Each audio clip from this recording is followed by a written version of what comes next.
Boas pessoal, sejam bem-vindos a mais um episódio do nosso podcast.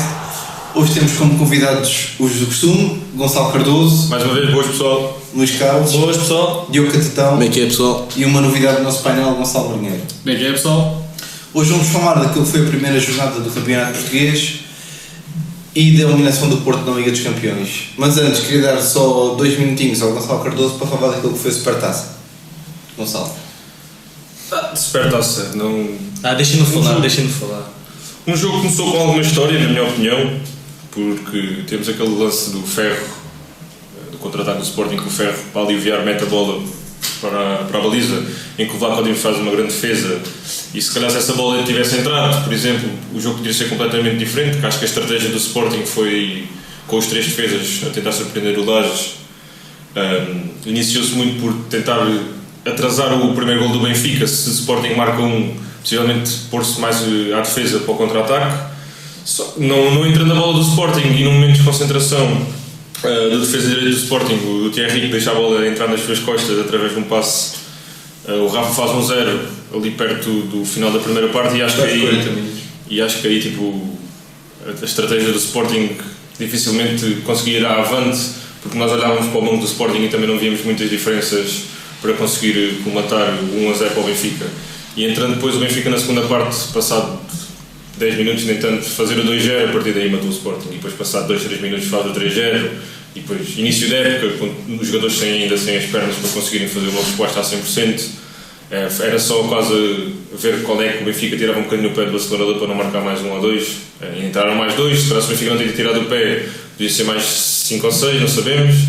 Porque na segunda parte, que eu me lembro de uma jogada de perigo do Sporting, que nós podíamos dizer que o Sporting podia ter feito um igual, podia ter feito a redução do resultado, dificilmente me lembro de alguma. Portanto, acho que foi um jogo que ficou quase decidido, não digo ao 1-0, porque ao 1-0 nunca está decidido, mas ao 2-0 no gol do Pizzi, quando também foi uma falha ali defensiva do Sporting, dos 2 elementos que ninguém podia estar à espera do Coates, que não alivia a bola e que passa a bola a queimar o Mathieu, e o Mathieu, que em vez de aliviar também tenta sair a jogar, e o Rafa recupera. Nesse gol acho que quase decisivo, e matou completamente o Sporting para o jogo, é a minha opinião. Pegando nesse resultado do Benfica e agora passando para a primeira jornada, foram 2 goleadas. Sentes que o Benfica dominou e esses números foram equivalentes àquilo que foi a exibição do Benfica?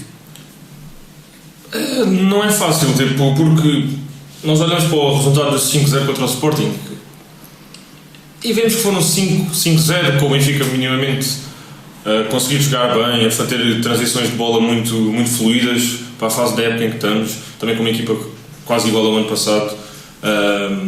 Marca 4 golos na segunda parte, igual a este jogo, vai 1-0 para o intervalo e faz de novo 4 na segunda. Mas eu acho que este jogo com o Paços de Ferreira foi um pouco diferente do jogo com o Sporting, porque o Benfica pareceu estar um pouco mais desligado, não sei se pela qualidade do adversário, porque um clássico é sempre um clássico, e o primeiro jogo do campeonato, queiramos quer não, é sempre uma pressão para a equipa, porque entrar bem é sempre importante. E eu vejo que o Benfica consegue desbloquear o jogo desde contra o Paços de Ferreira, quando estava um jogo relativamente equilibrado, pouco se pode falar do Estádio da Luz contra uma equipa recém-promovida, em que o Paços ainda tem jogadas de ataque, podia ter feito e causou alguns calafrios à defesa do Benfica. O Benfica faz 1-0, também sensivelmente, quase ao mesmo tempo que fez o gol contra o Sporting, com o remate inesperado do Nuno Tavares, que sendo canhoto, a jogada da direita, tem essa facilidade que hoje em dia não estamos muito habituados no futebol, que é um defesa direito conseguir fletir para o meio com mais qualidade do que indo para a ala. Faz um grande gol e, mais uma vez, desbloqueia o jogo para o Benfica, em que depois, a partir daí, no Estádio da Luz, como o Benfica está, dificilmente alguém pensa que não há mais não há mais 2 golos. Temos a média do Lages, o Lages tem 11 jogos, que o Benfica no Estádio da Luz tem 50 golos. Não é normal, podemos disso falar que é o campeonato português. É o campeonato português, mas acontece, e o Benfica com a qualidade individual que tem. Não vemos outra equipa a marcar 50 gols em 11 jogos em casa. Sim, mas mesmo no campeonato português, sendo o Porto, sendo o Sporting, sendo o Braga, sendo qualquer equipa, nenhuma marca 50 gols. É verdade, mas como o Benfica. Mas é o que eu estava a dizer, o Benfica ganha 5-0, mas se calhar também mais uma vez pelas qualidades individuais que desbloqueiam completamente o jogo, porque eu lembro-me de estar a ver o jogo, a segunda parte do Benfica até fazer o 2-0. Estava a ser um jogo sofrido, era um jogo que o Benfica mastigava o jogo, não acelerava. Primeiro jogo da época. início da época nunca é fácil para os jogadores. Nós temos essa noção que possivelmente os jogadores nesta fase estão com condição física para jogar 60 minutos ao alto nível, se calhar quando não estão ainda para 90. Portanto, tem de haver esta gestão de força. E o Benfica não pode ainda estar 90 minutos a massacrar um adversário porque não consegue fisicamente. E eu acho que o Passos Ferreira tem de levar a benesse, porque na primeira parte correu, batalhou, ganhou muitas vezes o meio campo ao Benfica, com o meio campo a 2, com o Florentino Samaris, o Benfica perde um bocado da criatividade. E depois entra o fator físico. O Passos Ferreira dá o boom físico, começa a jogar com 10 e as valências individuais do Benfica vêm ao de cima, como se viu. Nuno Tavares numa estreia num campeonato nacional, a jogar na posição que não é dele, faz um gol e 2 assistências, e um passo para o gol. Um passo para o gol, para a bola para o Chiquinho, que faz o gol do Seferovic. Mas nós vemos que Nuno Tavares na posição que não é dele, num campeonato português, faz um gol, 2 assistências da segunda dela, com um passo de pé direito a rasgar completamente a defesa, um passo rasteiro para o Vinícius marcar gol. Também Vinícius entra e faz gol. Nós vemos avançados, por exemplo, vou puxar a conversa para continuarmos, avançados do Sporting e do Porto a entrar, e não conseguem fazer gol. O Sporting mete um avançado e o avançado parece que vai trabalhar mais do que aquilo que vai resolver. O Porto acaba com 3 avançados contra o Gil Vicente, parece que atrapalharam-se mais do que ia resolver. O Benfica ganha 3-0, 4-0, tira um avançado, o avançado que se estreia marca logo o gol. Isso dá ânimo a toda a equipa, ânimo a esse jogador que vem de novo. E acho que... E dá ânimo aos restantes. As individualidades do Benfica, quando o jogo estiver preso, vão conseguir desbloquear muitos jogos, que é isso que eu acho que os outros 2 grandes não o têm ainda. Podem vir a ter. Mais dificilmente, mas podem vir a ter. Luís, tendo em conta estes 2 resultados do Benfica, concordas com a opinião, e tendo em conta também o resultado tanto do Sporting como do Porto, concordas com a opinião já algo generalizada que este ano vai ser um passeio para o Benfica, o campeonato? Não se pode ainda afirmar que vai ser um passeio para o Benfica, até porque faltam 33 jornadas de campeonato. Tudo bem que o Benfica já leva alguma vantagem sobre os adversários diretos, mas ainda não se pode considerar um passeio, até porque o campeonato é longo, as equipas ainda estão numa fase em que não estão a 100% a nível futebolístico. Tanto o Benfica como o Porto como o Sporting não estão a 100% a nível futebolístico. O Benfica, como o Gonçalo disse, não consegue estar os 90 minutos a massacrar um adversário, tanto se notou na primeira jornada, apesar do resultado ter sido 5-0, não consegue ainda estar 90 minutos a massacrar um adversário. E jogar em casa e jogar fora são coisas que parecem não são totalmente diferentes. O Benfica e jogar fora, óbvio que é capaz de sentir algumas dificuldades a jogar fora, e pode haver campos onde se sinta com mais dificuldades em desbloquear o adversário, apesar de ter essas... E até agora o Benfica vai jogar num campo do único adversário que o ano passado não lhe ganhámos. O Benfica vai a Belenenses, onde perdeu o ano passado. Exato. A jogar no Jamor. Exato. A única equipa que o Lage não ganhou. Nacionalmente, exato. Tudo o que o Lage jogou foi a única equipa que o Benfica não ganhou. Exato. Foi o Belenenses.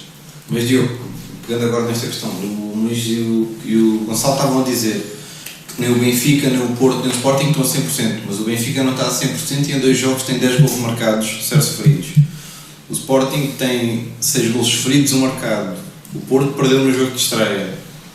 Não estando os 3 a 100%, não achas que mesmo assim o Benfica leva vantagem para aquilo que é o restante campeonato? O Benfica leva sempre uma vantagem pela qualidade individual do plantel, como o Gonçalo Cardoso referiu. Nós olhamos para o Sporting e para o Porto, as opções que existem são muito limitadas. Tens um banco no Porto e tens um banco no Sporting que não consegue escolher um jogador a entrar e dizer este vai fazer diferença quando é preciso. O Benfica tem, pode ser pela moral estar em alta, uma pré-época excelente dos últimos 2 jogos oficiais, 10 golos, 0 sofridos, a equipa está motivada, está a jogar bem, toda a gente está a jogar bem. E isso parecendo que não também é um fator muito importante. A moral está em alta, estão confiantes. Enquanto o Sporting, Supertaça, perde 5, não ganha nenhum jogo da pré-época, vai a Marítimo, um campo que já não ganhava há 3 anos, não consegue ganhar. O Porto teve uma pré-época ok, dos 3 grandes, Benfica melhor, o Sporting pior, claramente o Porto se calhar ali no meio, mas depois joga com Krasnodar na Rússia, tem dificuldades, ganha com um gol no final, perde na estreia com o Gil Vicente, perde agora com o Krasnodar outra vez, e a moral cada vez desce mais, tal e qual como o Sporting já está abaixo, e do Benfica cada vez sobe mais, sem contar com o Benfica, como já referi, o Gonçalo também tem aquele fator que são as individualidades. Gonçalo, pegando ainda no Benfica, sentes que o fator banco faz assim tanta diferença? Sim, sem dúvida, porque é como o Diogo está a dizer, nós olhamos para as opções que os 3 treinadores têm, os 3 grandes, e podemos ver que o Benfica, estreando um jogador, Vinícius, que vem com o peso dos 17 milhões da transferência, estreia-se dos treinadores e faz gol. E enquanto que o Sporting, com seja Bas Dost, seja o Luís Filipe, seja quem tiver que esteja no banco, neste momento não tem os níveis motivacionais ideais para jogar. Nós olhamos para as opções do Porto e podemos pegar, por exemplo, os laterais direitos e não há nenhum que os adeptos queiram realmente ver jogar. O Saraiva, peço desculpa. Foi assobiado ontem, saiu sobre assobios. E saiu na primeira parte. Sim, na primeira parte. É algo que não acontece no Benfica, que num lote de 23, 24 jogadores, qualquer um está disponível para entrar e dar o seu melhor. E nós temos a questão também, se analisarmos globalmente um plantel, nós vamos para os não convocados de cada equipa e o Benfica mete na bancada Sérgio e Zivkovic, por exemplo. 2 jogadores que se calhar faziam falta ao Sporting e ao Porto. Por exemplo, o Benfica hoje sai no mercado que possivelmente Zivkovic pode estar na porta de saída e que o Benfica pede 20 milhões por um jogador que não é convocado. Enquanto o Sporting, por exemplo, o seu suplente Bas Dost foi muitas vezes titular, está bem que a idade também é um posto e vão pedir menos pela idade que ele tem. O Sporting está a querer vender Bas Dost a 15 milhões, com o salário que o Bas Dost leva, tudo mais. E ninguém pega. É um peso e para o neste Sporting. momento fala-se em Lásios, mas duvido que a Lásio consiga contratar esse jogador. E nós vemos Zivkovic. Temos aqui 2 Sportingistas, se calhar os Sportingistas diziam Zivkovic no Sporting era titular, por favor. E o Benfica não é convocado.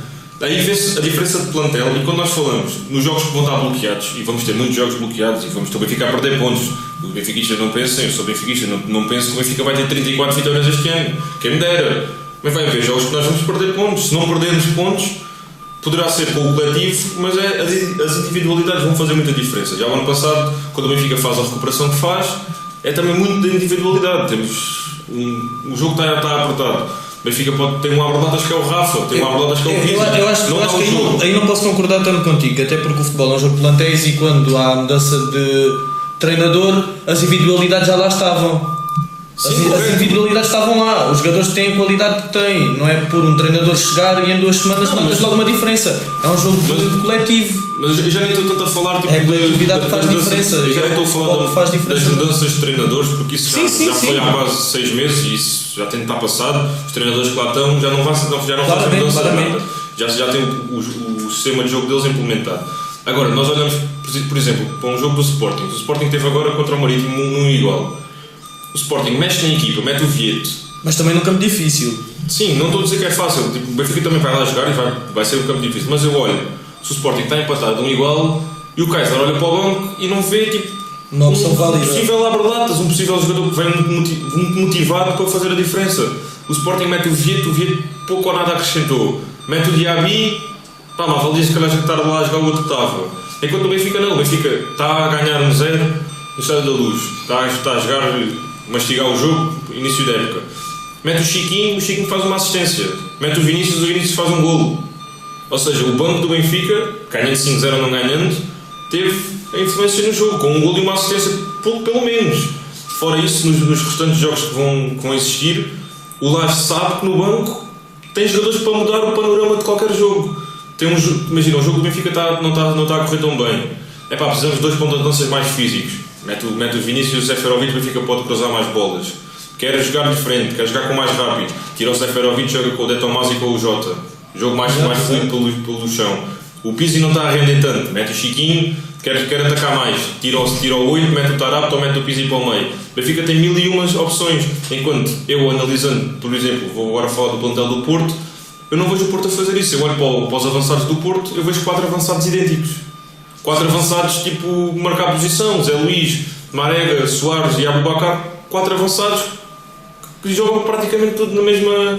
Na realidade, o Sérgio Conceição nem sabe bem, ou não aparenta saber o que acaba de fazer com os todos, porque o Soares foi titular no primeiro jogo e ontem estava na bancada. E o Nakajima também na bancada em Krasnodar. Titular ontem. titular ontem, Mas isso- entra no banco, há uma rotação. Neste momento não se pode estar a falar em poupanças de plantão porque estamos no início de temporada. Eu lanço a Acho que questão, há e certos será que o objetivos. Sérgio Conceição, não estando a ganhar, não estando a convencer os adeptos, não está à procura de qual o melhor 11?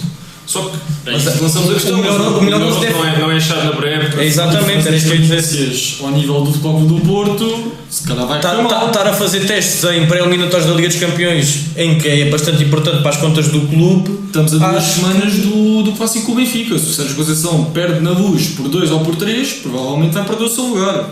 Acho que está a arriscar um pouco mais. Pois, é bem provável. Posso lançar uma questão? Podes. Catatão, tipo, não sei se viste a conferência de imprensa do Kaiser. Nós sabemos que o Sporting empatou um igual. Eu não sei que ilações é que vocês tiraram da conversa do Kaiser, que perguntam o que é que o Sporting jogou e ele diz assim: tivemos bem os primeiros 6 minutos e meio, enquanto o jogo teve se calhar 95. Tipo, eu não sei o que é que um Sportingista pensa tipo, de um treinador que diz essas palavras: tivemos bem 6 minutos e meio. Foi até se for o primeiro golo. Pois. É Eu algo, não entendo, tipo. é algo surreal. É. Ele pode pensar isso, mas não o dizia. O Sporting é um clube grande. Tipo, ele pode pensar que jogaram bem 6 minutos e meio, dizia no balneário e vinha para cá para fora fazer um completamente diferente. Olha, não tivemos bem, houve momentos que não tivemos bem. Agora, sair e dizer o Sporting teve Jogámos 6 bem, minutos e 6 minutos e meio, meio. não sei qual é que é, tipo, sendo Sportingista, qual é a opinião que tens em relação a essa intervenção do Eu vou Kaiser? ser o mais sincero possível. Está a ver a conferência de imprensa assim que ele acaba de dizer isso, desliga a televisão. Para mim é impensável um clube do tamanho do Sporting e o que o Sporting quer atingir e o que precisa trabalhar, ter um treinador que chega à conferência de imprensa e diz: jogámos bem em 6 minutos e meio. Se ele diz isto nas conferências de imprensa, o que é que ele diz no balneário? Será que não diz no balneário e diz na conferência de imprensa com o objetivo de envergonhar? É que eu ainda não consegui perceber, em sei lá quantos meses que o Kaiser está lá, qual é o objetivo dele.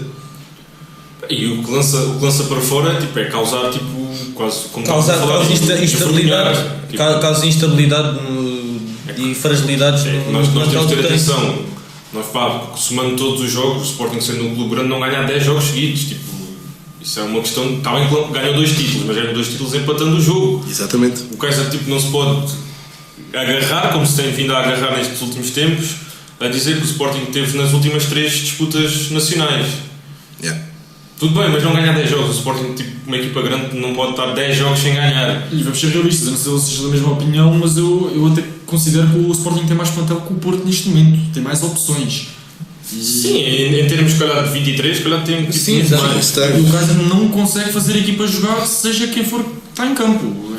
Eu acho que uma questão. Neste momento o Sporting, as próximas jornadas é lá está, basicamente vou fazer tal de pré-época, que é testar para ver qual é o melhor 11, qual é a opção mais válida para tal posição. O Sporting pode fazer isso apanhando já o Braga. O problema é quando acabou os testes, já estás a 7 ou 8 pontos do Benfica. Exato. Não, o Sporting, Exato. o Sporting pode ter o azar que se perde com o Braga e o Benfica ganha em Belém, Tá, sim. neste caso no Jamor, apanha o Benfica a 5 pontos. Fica já assim.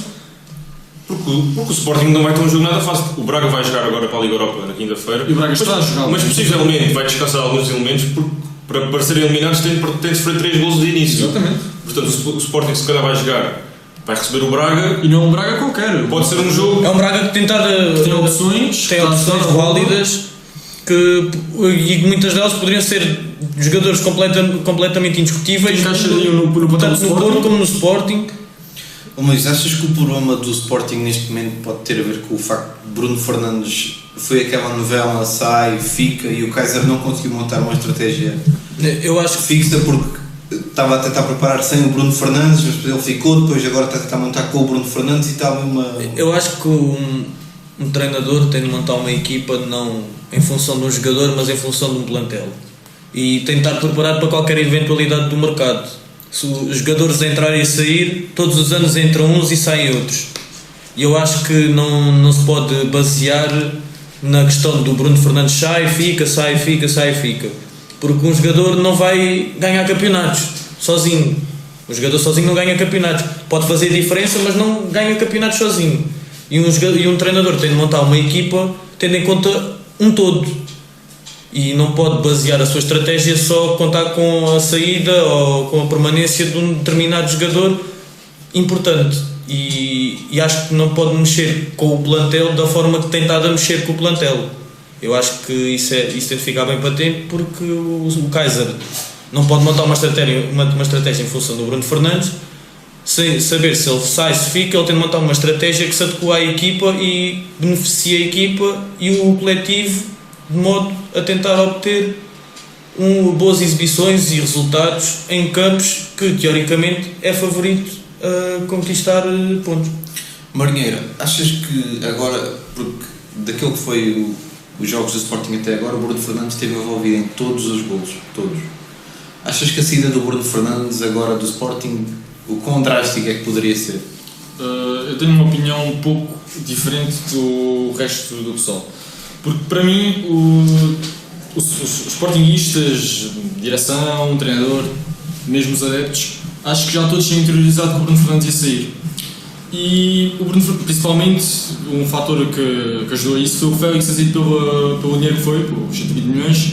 Acho que toda a gente deixava pronto. Se o Félix é 120, de certeza que alguém ia dar os 70 milhões pelo Bruno Fernandes. Não aconteceu. O Bruno Fernandes muito dificilmente vai sair. E eu penso que o Kaiser começou a preparar o plantel do Sporting sem o Bruno Fernandes. Daí o Vieto, daí o Gonçalo Plata, que são jogadores que não estão a encaixar com o Bruno Fernandes.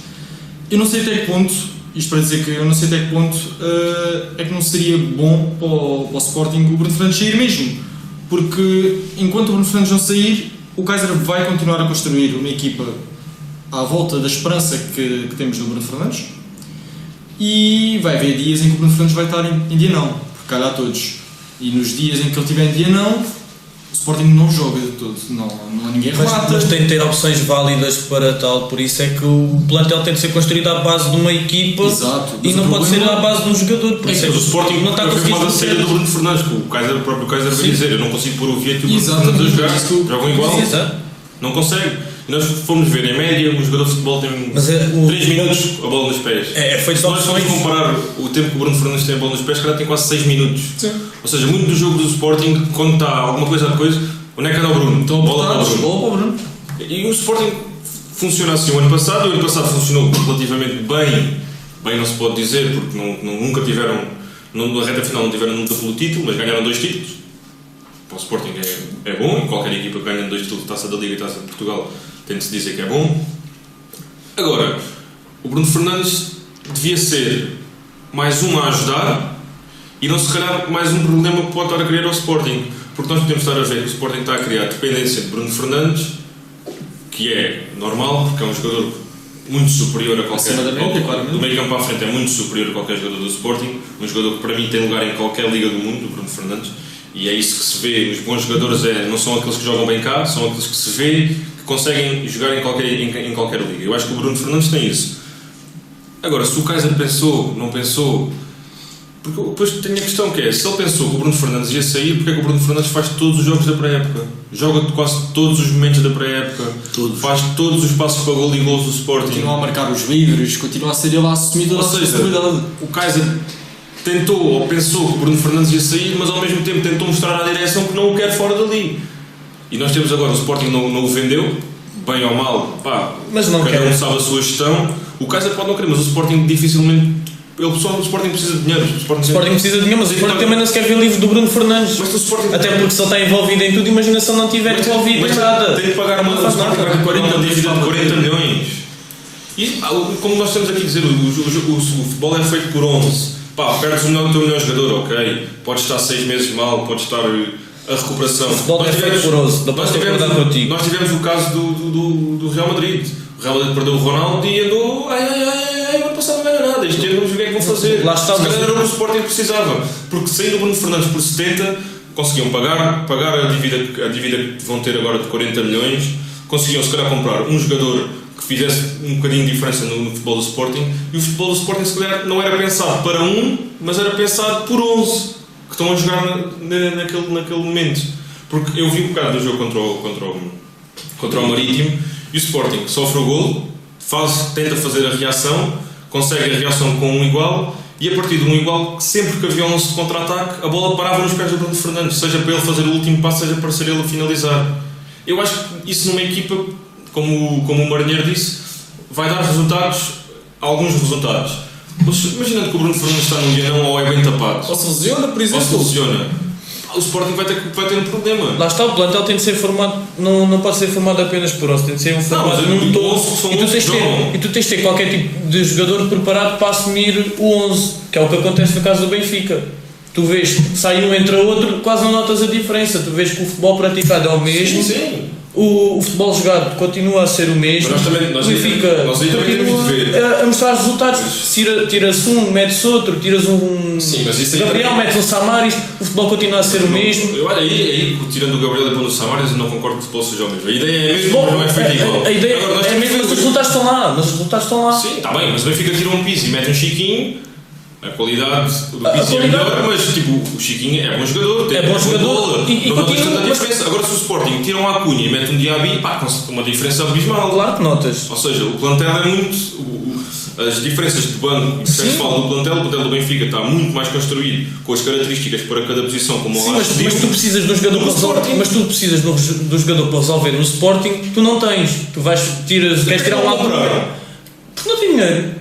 Tu queres tirar uma Acunha? Comprar um 7 meses e meio o Vieto por 50% do passe, então não ia comprar um ponta de lança. Então ia comprar um extremo direito. Com as dívidas todas que têm, achas que eles conseguem? Eles têm de pensar também. Compraram o Vieto? Sim, compraram o Vieto, só que o Vieto não consegue resolver. O Gelson também. Está bem, não interessa. Não interessa se é um negócio do Gelson. Mas o Vieto, tu vês que não que seja capaz de resolver. Não tinha mais jogadores importantes para o Sporting sem ser o Vieto? Se calhar o Sporting, mas é a tal história. O Sporting contratou o Vieto a pensar que ia vender o Bruno Fernandes. Mas isso é o se. O futebol neste momento não se pode. Se o Benfica tivesse se calhar o Félix este ano, se calhar não estava a dar 5. Ou se calhar estava a dar 7. Por exemplo, não sabemos. O se o Gabriel não se lesiona, era titular. Nós não podemos pôr se. Se ele sair, compra o outro. Porque se o Vieto veio na altura que veio, se o Sporting depois vendeu o Bruno Fernandes quisesse o Vieto vinha na mesma. Quase certeza, porque o negócio do Gelson não tinha sido feito dessa maneira. Não sei, estou eu a pensar, imagina, se o Benfica vende o Rafa, acho que o Benfica tem um jogador idealizado para substituir o Rafa. Não o comprou porque o Rafa não saiu, por exemplo. Estão a perceber mais ou menos o que é que eu quero dizer. Mas lá está, e o futebol do Benfica não é pensado apenas num 11, é pensado num todo. Não, eu estou a pensar na possível saída de um jogador. Sim. O Benfica, imagina, eles pensam na globalidade. Mas eles pensam na globalidade. Tem a ver com a gestão do clube. Se o Sporting não está a gerir bem, ok, estamos mal comparativamente ao Benfica, mas também temos que falar da função do treinador. O treinador tem aqueles X jogadores para criar... Para trabalhar. E vamos ser sinceros, o Sporting não tem um plantel assim tão mau. Temos alguns jogadores, e bem que não está a saber usar. Não está a saber usar. Porquê é que se continua como no ano passado, durante umas 7 ou 8 jornadas, jogávamos com o Diaby e nós entrávamos com 10 jogadores em campo todos os jogos? É verdade. Tem que perceber o que é que está mal. É como o Sérgio Conceição. Se não tem nenhum defesa, se tem o Saraiva, nem o... Quem é que é o defesa? É o Manafá. Nem o Manafá tem convidado para jogar no plantel do Porto. Porquê é que ele não baixa o Corona se o Corona já mostrou que dá para não tem extremo direito. Não tem extremo direito. Mas se calhar consegue arranjar mais soluções para o extremo. Pode até colocar o Tomás Teves. Por exemplo. Porque não? Sim, Fica metendo no Tavares. Era aí que eu ia chegar. O Vaz... Desculpa, eu estou mesmo a acabar. O Vaz está a provar que não tem medo de arriscar. Exato. Tudo bem. Porque é que o Sporting não mete o Gonçalo Plata? Por exemplo. Não ganha os jogos e ganhando é tudo mas não sabemos é verdade. Exato, ganhando é Não achas que seria diferente, por exemplo, porque foi uma coisa que eu li no outro dia e é verdade. Porque não achas que era diferente o Sporting perder com Thierry, com Gonçalo Plata, com Daniel Bragança, com Miguel Luís, perder com miúdos da formação, não achas que era... Concordo. Porque aí tinha sempre a desculpa que era inexperiência. E os adeptos sentiam-se mais realizados porque estão ali os meninos da formação e estão a jogar. Rui Patrício. E até bom para as contas do Sporting. Exato. O Rui Patrício teve anos a fazer exibições terríveis. E agora é o guarda-redes que é. Mas eu aí concordo. O Sportingista nessa altura, jogando com a formação, poderia dizer, ok, estamos a apostar nos nossos, vamos lá dar mais tempo a quem cantar. Só que eu aí meto o seguinte ponto. Eu acho que a qualidade da equipa B e sub-23 do Sporting não consegue ter esses jogadores para dar pujança à equipa principal. Temos o caso de o Sporting vai fazer uma digressão e uma pré-época em que o Kaiser convoca juvenis e júniores e não olha para a equipa B e para a equipa sub-23. A equipa B já não tem. Equipa B. O Sporting já não tem. Por exemplo, não olha para o sub-23. Foi buscar 2 ou 3 jogadores aos júniores, um aos juvenis. E foi buscar 2 aos sub-23. Que 2? O Thierry e o Daniel Bragança. Sim, mas considerados o Daniel Joia no sub-23. Sim, e o Miguel Luís também era do sub-23, mas já Imagina, tinha... no caso do Miguel Luís, já apareceu com o Tiago Fernandes, apareceu bem a jogar no Arsenal, contra o Arsenal. E a partir daí, marcou um gol ao Palmeiras e depois nunca mais foi daí, convocado até o final da época. parece que desapareceu, Deixou de ser convocado completamente, não foi convocado para ou mais que seja, jogo. aí não há uma linha de pensamento. Imaginando o Lages, quando mete, e agora eu digo já, estou curioso para quando o André Almeida estiver a 100%, se o Nuno Tavares continuar a fazer as exibições, mesmo não sendo defesa direito, quem é que ele vai por lá? Porque o Nuno Tavares fez um gol e 2 assistências, cumpriu, não foi por ali que o Benfica diz assim, olha, não ganhamos por causa do miúdo. Portanto, eu estou curioso, quando o André Almeida voltar, quem é que ele vai pôr a jogar? Falando agora nessa gestão de plantel que estás a falar, pegando agora no caso do Porto, tendo em conta aquilo que o Gonçalo, que o Marinhas já tinha dito há pouco, que o Sérgio Conceição num jogo tem X jogadores que são titulares, no jogo a seguir vão para a bancada, que mensagem é que isso transmite ao balneário? É que uma mensagem positiva não deve ser de certeza. Epá, pode ter uma mensagem positiva e uma mensagem negativa. A mensagem positiva é todos os jogadores têm de estar preparados para calçar, seja a que momento for. E todos os jogadores têm de mostrar rendimento, seja em que ocasião for, seja numa eliminatória da Champions, onde o Porto precisa de ganhar para, lá está, para as contas do clube e mesmo para o prestígio. E pode ter a mensagem negativa de há instabilidade, não sei quem é que hei de pôr a jogar, não sei, e é a questão das experiências, lá está, é a questão da tal pré-época no início do campeonato, que é, vou experimentar este, se este não resultar vou meter o outro, se o outro também não resultar não sei o que é que hei de fazer, estamos a chegar ao fim de agosto, já não tenho se calhar fundos para ir comprar mais alguém, vai chegar mais jogadores, vou ficar com um plantel grande, tenho que fazer dispensas, há uma má gestão e o tal ponto de vista negativo é esse, é falta de gestão, mas pode ter mensagem positiva de todos os jogadores têm de estar preparados e todos os jogadores têm de render e têm de chegar à frente e assumir as suas responsabilidades. Sim, e uma das mensagens positivas que também conseguimos ver, pelo menos eu vejo, é que nós olhamos para lá e os jogadores pensam, ok, nenhum de nós tem o plantel, tem o lugar garantido, temos de esforçar, e pode ser uma forma dos jogadores no treino puxarem mais por eles próprios, sabendo, ok, não está certo, isso é uma falta de organização, mas sabem que o plantel não está certo, ninguém é certo, tirando se calhar Alex Telles, ninguém é certo naquele plantel. Se calhar vamos esforçar mais sabendo que não está certo e posso tentar lutar. Quem diz que o Barão mas não, não fez uma uma mais luta pressão aos jogadores? Eu não consigo concordar com Não vocês. achas que isso para mais pressão aos jogadores ainda? Depende, São se calhar desnecessário. Eu acho que depende também do jogador, porque há jogadores que aguentam muito bem com a pressão, outras não. Eu acho que também há outro fator muito importante que neste caso para o subrendimento tanto do Porto como do Sporting é que é a situação não resolvida dos capitães. Há a questão do Bruno Fernandes, sai não sai, cria instabilidade no plantel. Há a questão do Danilo, desentendimentos com o treinador, com o Sérgio Conceição, cria instabilidade no plantel. Pode ser um dos motivos pelo qual a gestão não está a ser feita da melhor forma. Mas, por exemplo, nós estávamos a falar da indefinição de uma equipa. Por exemplo, nós temos o caso do Porto, que eu vou falar agora do Porto. O Porto mudou 11, jogou com 11, Carlos Nodar, e vai hoje Gil Vicente com 3, 4 alterações, se não mais. Está a perder. Vocês falam da motivação que o jogador tem de não saber se o lugar está garantido. E o Porto a perder, o Biúdo, por exemplo, que entra com 17 anos, não entra com uma pressão enorme com o Porto a perder. É que é diferente entrar e saber que está a lutar por um lugar quando a equipa está minimamente a jogar, Ganhar 2-0, bem, não a jogar 2-0 e sabe, olha, vou entrar, se marcar um gol, se calhar a seguir, em vez de jogar 10 minutos, jogo 20. Do que um jogador que entra a tentar ter de mudar o jogo. Por exemplo, ontem o Aboubakar entra para o Porto ter de fazer o 3 igual. Que pressão é que um jogador entra assim? Pode ser jogador de futebol há muito tempo, mas sabe, o Aboubakar que nunca jogou este ano ainda, entra ontem para tentar fazer o 3 igual. Isso para mim não é gestão de plantel. Gestão de plantel é minimamente o que o Lages faz. Por exemplo, joga um hoje, amanhã entrou o outro, se for preciso o Chiquinho agora, o Belenenses joga 45 minutos onde jogou meia hora. Isso sim é ter de manter o plantel todo vivo. Outra coisa é mudar 3, 4 jogadores de jogo a jogo. Lá Isso está, também é definição, lá não é está. gestão de plantel. A questão anímica também pode contar bastante para isso. Sim, mas eu não vejo. Tens um jogador não convocado e depois no outro dia a seguir está a titular, depois no outro dia a seguir já está no banco. E achas que o facto, por exemplo, isso aconteceu com o Danilo Pereira? Achas que Mas o Danilo teve assim. O Sérgio Conceição também disse que o Danilo não ia jogar contra o Krasnodar e acabou por jogar a titular. Estava em dúvida, mas a questão do, por exemplo, Nakajima, contrataram-no por 12 milhões e meio, se não me engano, por 50%. Por 50% do passe. Em Krasnodar não é convocado, Gil Vicente fica no banco, Krasnodar titular, E com a declaração. Saravia não joga a titular, sai aos 37 minutos.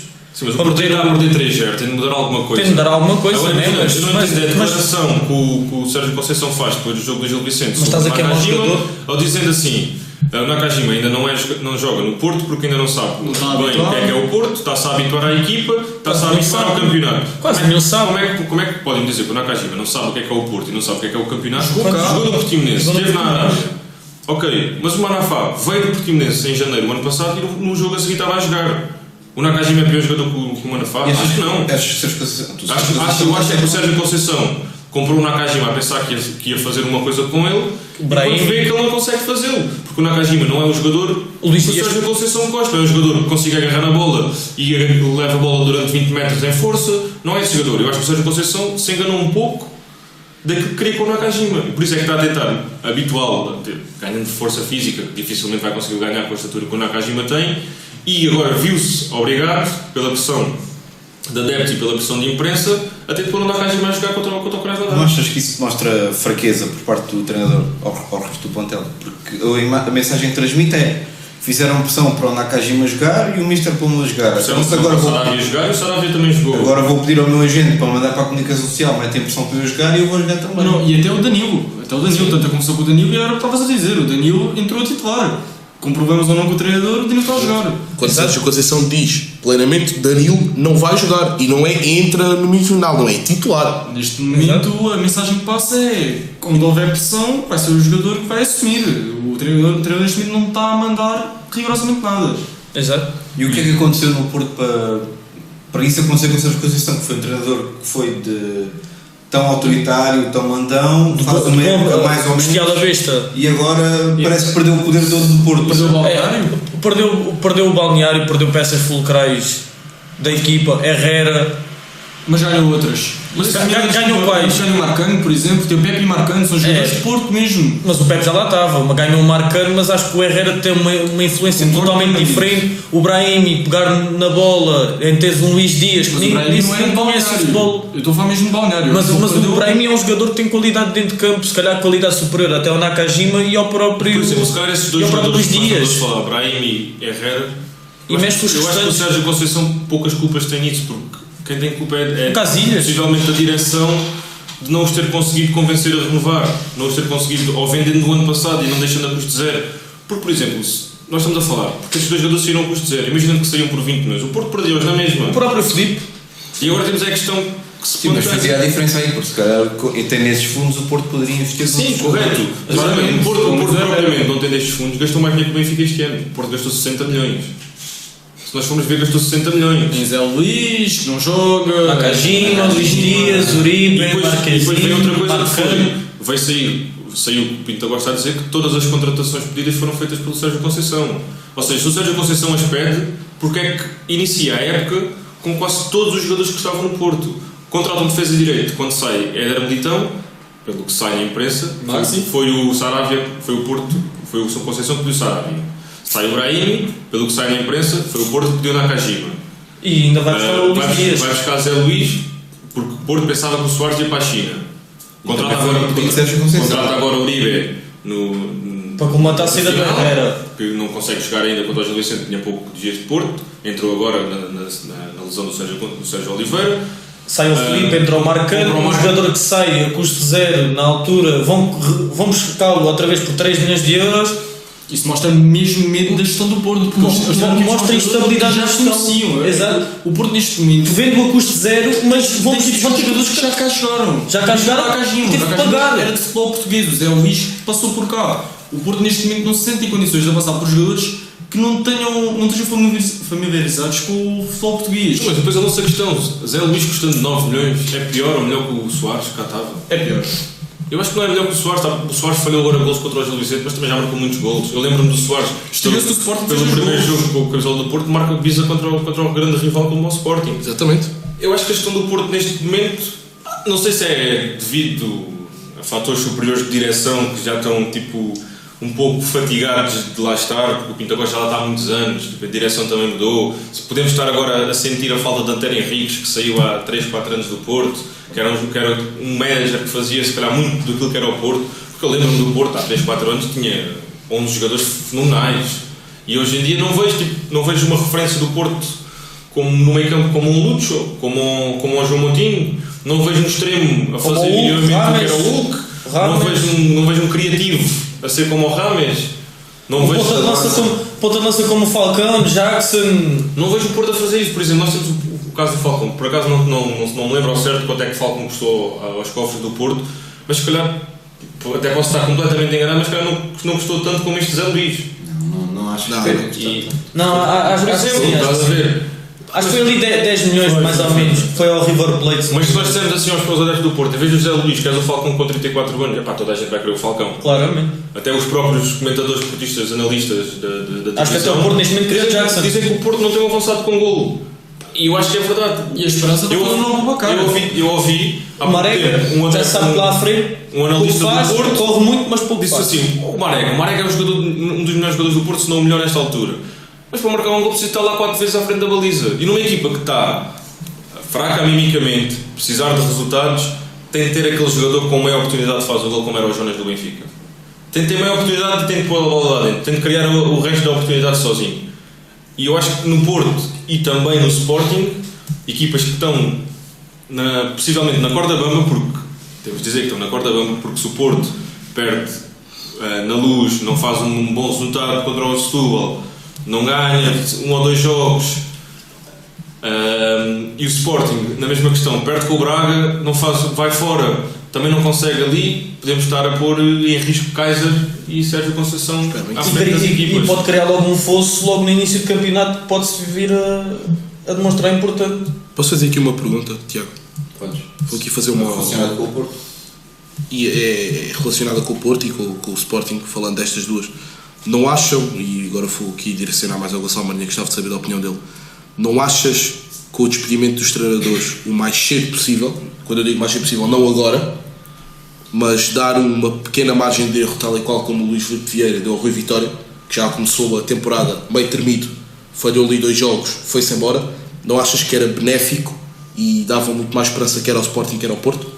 É assim, eu neste momento, para mim são situações totalmente diferentes, as do Porto e do Sporting. Na minha opinião, o Sérgio Conceição tem que sair. Eu, como adepto, se fosse adepto do Porto, eu queria que o Sérgio Conceição saísse, porque a instabilidade que se nota que está naquele balneário não é saudável. A equipa não vai começar a jogar a bola, ponto final. Não é de um dia para a noite, não é na próxima jornada que o Porto vai dar um show de futebol. Posso estar enganado, mas não acredito. Em relação ao Kaiser, sinceramente acho que não vale a pena mexer. Acho que o Kaiser não é um mau treinador. Não é um mau treinador. Tanto quando veio, meteu a equipa a jogar a bola, com ideias totalmente diferentes, tanto que passado 6, 7 jornadas, 6, 7 jogos oficiais, começaram a conseguir parar o caudal ofensivo do Sporting. Mas eu acho que neste momento o nosso problema não é mudar o treinador, mas sim o treinador perceber que não está a usar a melhor estratégia, porque... E a melhor linguagem que passa cá para fora tem de ser... Ir jogar uma supertaça com o Benfica, com a formação que ele jogou, já ia mostrar aos adeptos para o que é que nós íamos. O Sporting era aguentar para não levar o primeiro golo e depois, num lance milagre do Bruno Fernandes, fazer um golo. Nós não temos de jogar com o Benfica assim, vamos contra este Benfica. Até porque o Benfica é uma equipa que, sendo contra que equipa seja, é capaz de bloquear o jogo. E ainda para mais com o Sporting fragilizado, com uma estratégia que vai no ai. E neste momento acho que não era bom para o Sporting estar a mudar de treinador, porque só iria criar ainda mais instabilidade, porque qualquer treinador que fosse para lá neste momento, acho que não saberia o que iria fazer com aquele plantel. E olha lá, e achas que o Sérgio Conceição deve ser despedido o mais depressa possível, mas não te esqueças que tens um clássico daqui por 2 semanas. Não, vai ser despedido depois. Depois. Por exemplo, imagina que o Porto ganha. Nós precisamos antes, mas tem de ser depois do clássico. O Porto perde, o Sporting continua a perder e chegam Varandas e Pinto Costa chega à frente e diz assim: olha, vamos despedir o nosso treinador. Eu também não vejo grandes nomes para entrarem neste momento quer no Sporting, se calhar ainda pior, quer no Porto, porque o Porto ainda pode ter a esperança de Jorge Jesus aliciando o treinador voltando para Portugal. Para treinar os três grandes. Agora, eu não vejo, de cabeça, não vejo muitos treinadores que possam fazer a diferença que estes dois estão a fazer. Possivelmente podem descalçar uma bota, como o Varanda foi buscar o Kaiser à Holanda. Pode haver outros treinadores desses que não estão referenciados hoje em dia pelos adeptos nacionais. Pode vir cá e pode fazer um excelente trabalho. Agora, eu acho que não é tanto a mudança de treinador, é mais os próprios treinadores olharem para o que têm lá, para o que estão a fazer de mal e tentarem mudar. E aí sim, eu concordo que se deve dar algum tempo a estes dois treinadores, mas esse tempo dado tem de mostrar alguns frutos. Não é dar tempo ao Kaiser, por exemplo, e o Kaiser ganha um jogo, empata outro, ganha 3 jogos, perde outro. Em 5 jogos, ganhar 2. Nós temos a questão, os 3 grandes no campeonato português hoje em dia, na minha opinião, Em casa tem que ganhar sempre. em casa, só contra o Porto, Sporting, Braga e possivelmente o Guimarães é que pode estar ali a coisa. Os jogos correm mal. Claro, Tudo sempre. bem. Fora, Jogos fora correm bem. temos jogos complicados no nosso campeonato. Temos. Agora, não me podem dizer, por exemplo, Porto, Benfica, Sporting fazem 10 jogos fora e ganharam 3.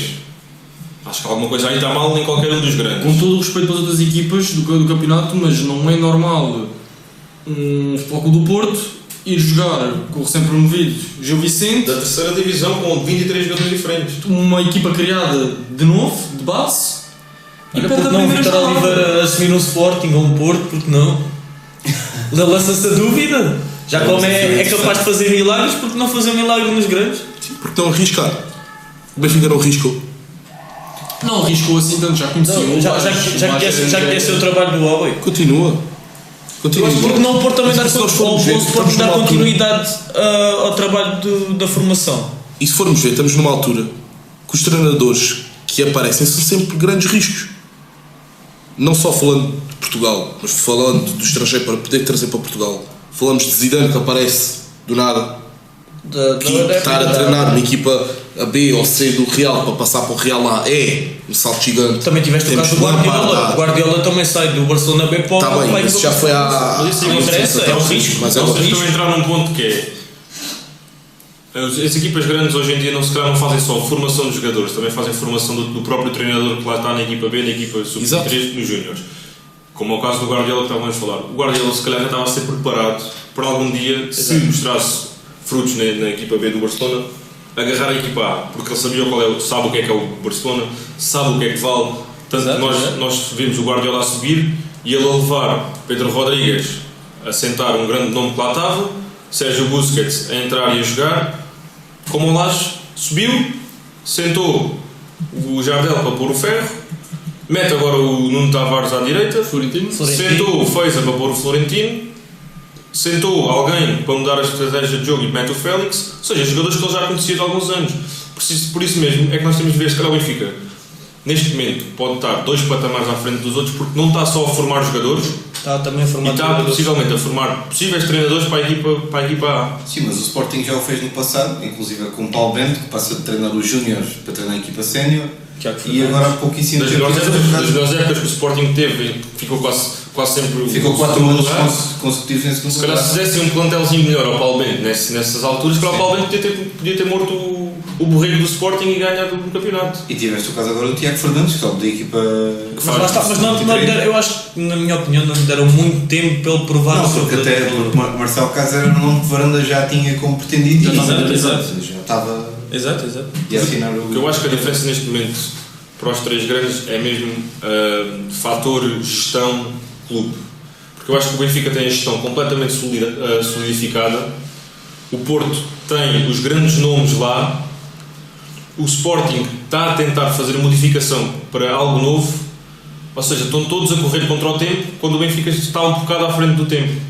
E eu agora, neste campeonato, como começou, dificilmente acaba assim, porque o campeonato português, seja o Porto ou o Sporting a jogar mal, vão ganhar os jogos deles. Podemos estar a ver algo, com a entrada só do Benfica na Liga dos Campeões, que é o fosso que está a ser criado cada vez ficar mais, porque o Benfica, possivelmente, olhando para o plantel, tem vendas avultadas de mais de 40 milhões em quase 5 ou 6 jogadores, enquanto olhando para o plantel do Porto não o tem, neste momento, e olhando para o plantel do Sporting temos um jogador.